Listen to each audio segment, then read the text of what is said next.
Hey folks, it's me, Dr. Mike for Renaissance Periodization, and on today's BS series, we attack the idea that artificial sweeteners can make you gain weight. People say it all the time. I stay away from that fake sugar, man, because it gonna make me fat, and then I ain't gonna fit into my truck. Woo! Southerners, I'm deeply apologetic for laughing at your expense. But really, it's not your expense. Southerners are generally cool as fuck, and they're good with people trying on a good old Southern accent. Let me know how I did. I have way more things to say in Southern if you approve of my accent in the comments. Hey, bud, I'll tell you what. It's really not Southerners. That's unfair. I was going to say another term, but YouTube will flag us, won't they, Scott the video guy? You know what I'm saying. Anyway.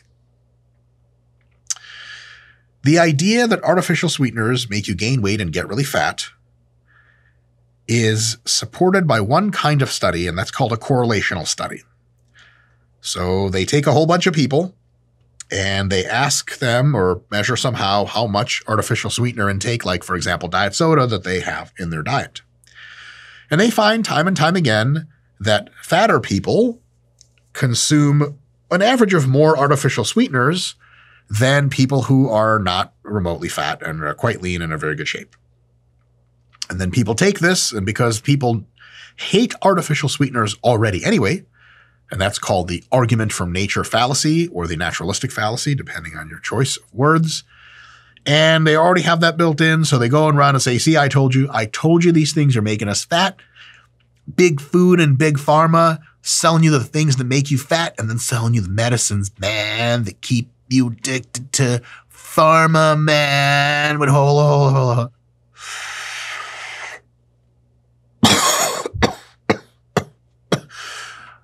Man. Anyway, that's generally how the conversation goes. And it is right as far as it goes, because fatter people do on average consume more artificial sweeteners. But correlation does not equal causation. It can, but often does not. It's just not reliable. For example, you will notice that the vast majority of people who have broken legs have casts on. But if we were to say, you know, I think this cast structure is breaking people's legs, that would be a curious conclusion and insanely, entirely wrong. Because the cast is something that after you get the broken leg, you put on there to make the broken leg better.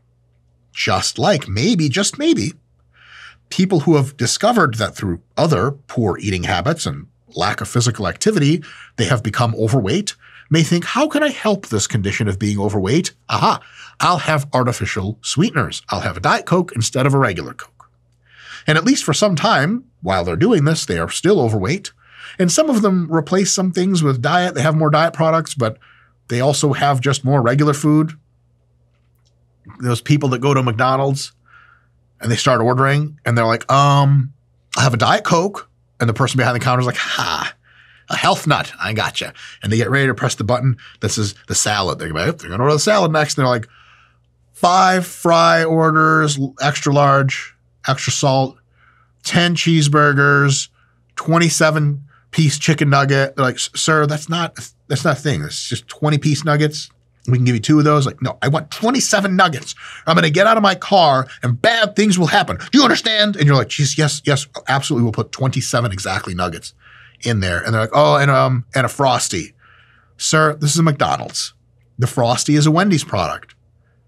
And the response is, of course, if I have to get out of this car, like, all right, Frosty it is, all for the customer.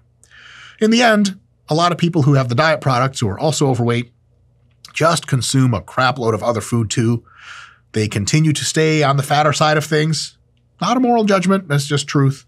And they also consume lots of diet products. So when we do the meta studies and it shows like, well, more fat people consume more diet products, it really just doesn't prove to us at all that the diet products are contributing to obesity. But because we are scientific and open-minded on this channel, maybe there's some kind of mechanism through which diet products artificial sweeteners could somehow contribute to increased obesity.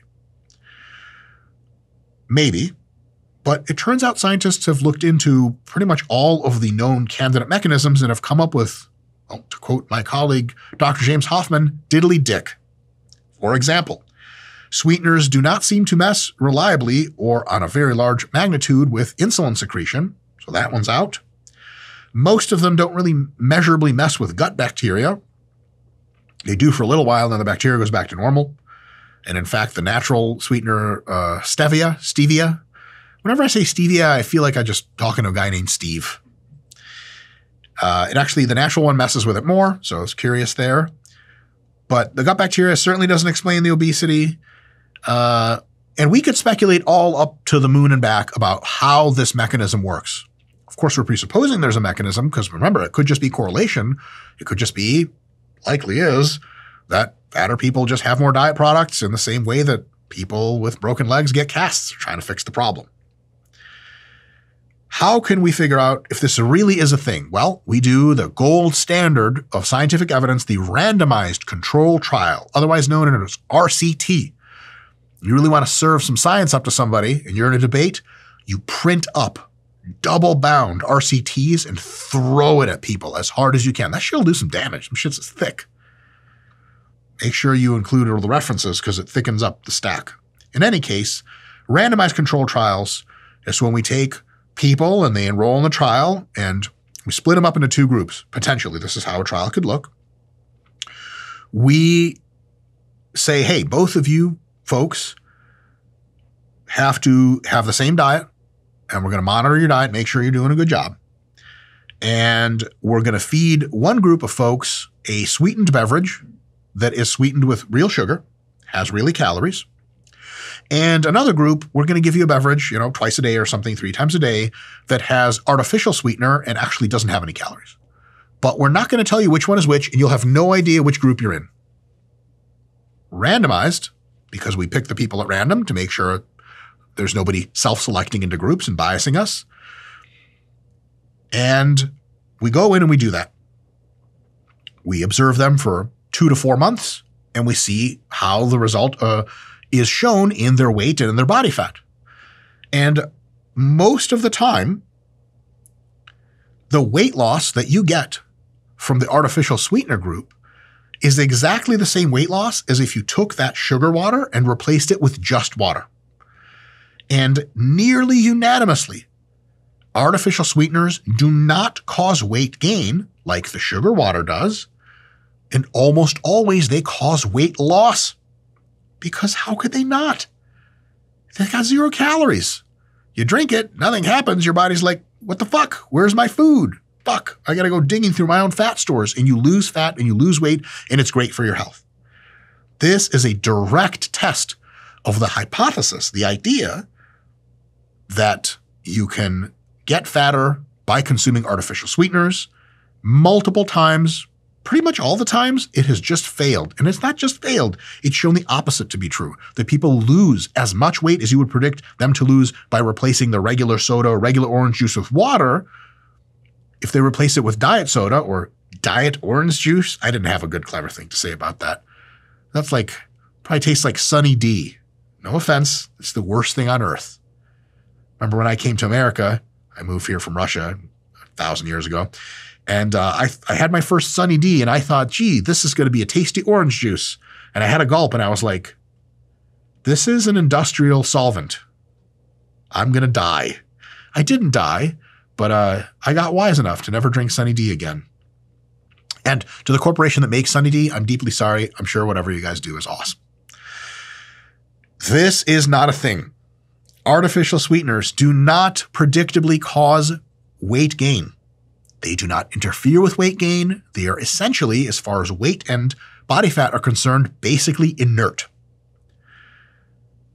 So the idea that taking in artificial sweeteners is better for you than taking in regular sweeteners seems right on.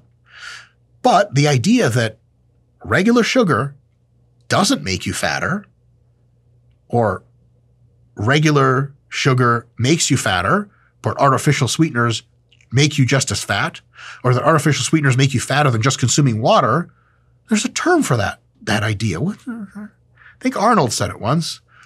Bullshit. And that last part is critical. Because if you're going to do a good Arnold impression, every now and again, a random Arnold noise has to be included.